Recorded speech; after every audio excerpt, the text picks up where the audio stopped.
Living with ADHD is like navigating a maze, and the real challenges, the ones that nobody talks about, goes way deeper. Here are 5 things that nobody tells you about life with ADHD. ADHD isn't just about being distracted. You know how it goes. Somebody finds out that you have ADHD, and then they hit you with something like, oh, so you get distracted all the time, right? Thinking that that's the whole story.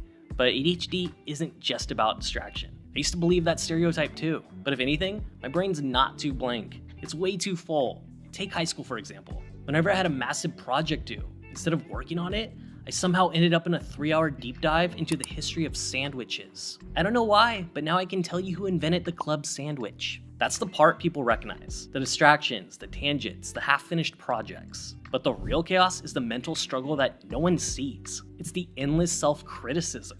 You're falling behind. You're not trying hard enough. Why can't you just focus like everybody else? It's lying in bed, exhausted, but wide awake, reanalyzing a conversation from 5 years ago.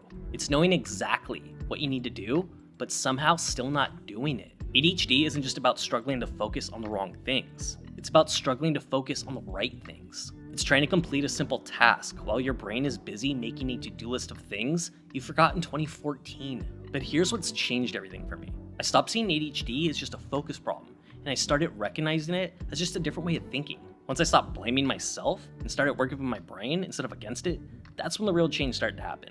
Next is hyperfocus. You see, instead of struggling to focus, sometimes we focus way too hard on the wrong things at the wrong time for way too long. You see, those people that think that ADHD is just about being distracted don't really realize that a lot of the times it's the opposite. Have you ever been so locked into a task that you forget your own basic human needs? I will sit down just to fix one thing on a video edit, and then 5 hours later, I'll be dehydrated, starving, and wondering why it's suddenly nighttime. Hours fly by, but to me, it feels like 5 minutes. But it's a catch-22, because when you actually need to get something done, hyperfocus is a superpower. That last-minute project, done in record time. That deadline, absolutely crushed. But the problem is it doesn't come with an on or off switch. So if hyperfocus kicks in at the wrong time, say when I'm planning a relaxing vacation, next thing I know, I'll be glued to my computer for 12 hours straight. That's why I've had to learn to manage it before it manages me. Setting alarms, scheduling breaks, making sure I don't disappear into a productivity black hole.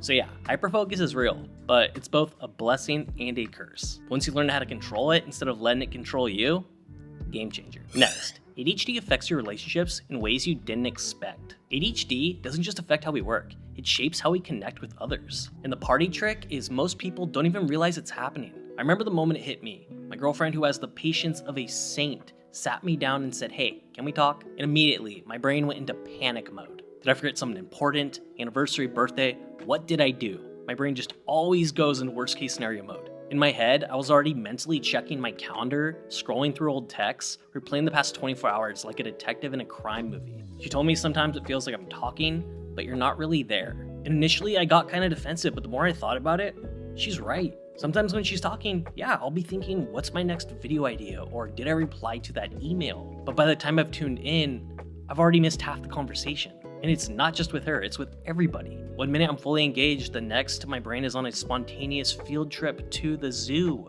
And this isn't because I don't care, it's because my brain's bandwidth is just at full capacity. And then there's the impulsivity. Have you ever said yes to plans before realizing that you have absolutely zero time for them? Or blurted something out too fast and then immediately regretting it? It's like my brain forgets how to regulate itself. And this can make relationships hard, not just for us, but for all the people around us. But what's changed everything for me is just working on my communication. I stopped pretending that I had it all together, and I just became more upfront. Now I'll say things like, hey, I might zone out for a second, but it's not because I don't care. Or I want to be present, but my brain is moving at like 100 miles an hour, so just give me a second to catch up. And once I started doing that, instead of feeling like I was constantly letting people down, people were a lot more receptive and a lot more forgiving because they actually knew what was going on. Instead of assuming that I was just being distant, they realized that, oh, this is just how ADHD works. And although it does affect relationships, the more we open up about it, the easier it becomes to bridge the gap.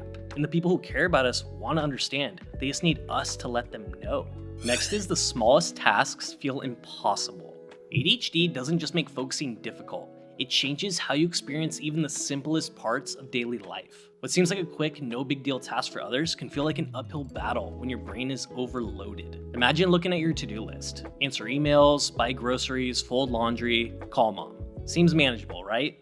Except it's not. Because before you even start, your brain's already in chaos. Even tiny tasks, like folding socks, feels like climbing Everest. And the most frustrating part is that exhaustion of doing nothing.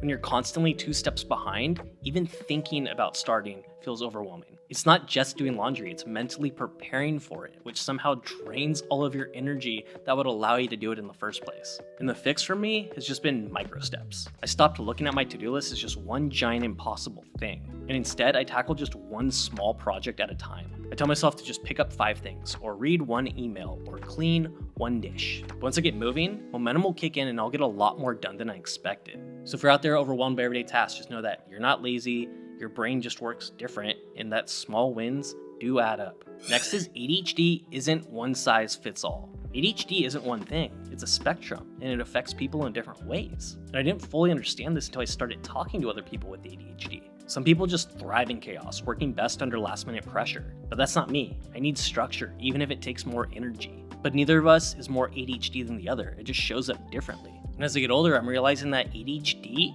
doesn't always stay the same either. The way I handled it in my 20s is totally different now than how I manage it in my 30s. Back in my 20s, I wasn't even diagnosed yet, but I could still wing it. But now in my 30s, with a YouTube channel and a full-time job and all these other responsibilities, I need structure and I need systems to keep me on track. The old methods just don't work anymore. I think the biggest shift for me came when I stopped trying to fit my ADHD into someone else's vision of it. And you know what else? I just stopped comparing myself to others. ADHD brains work differently. It doesn't mean I'm less than or not capable. It just means that I need a different approach to things. So if you're feeling like you're constantly playing life on hard mode, you're not alone.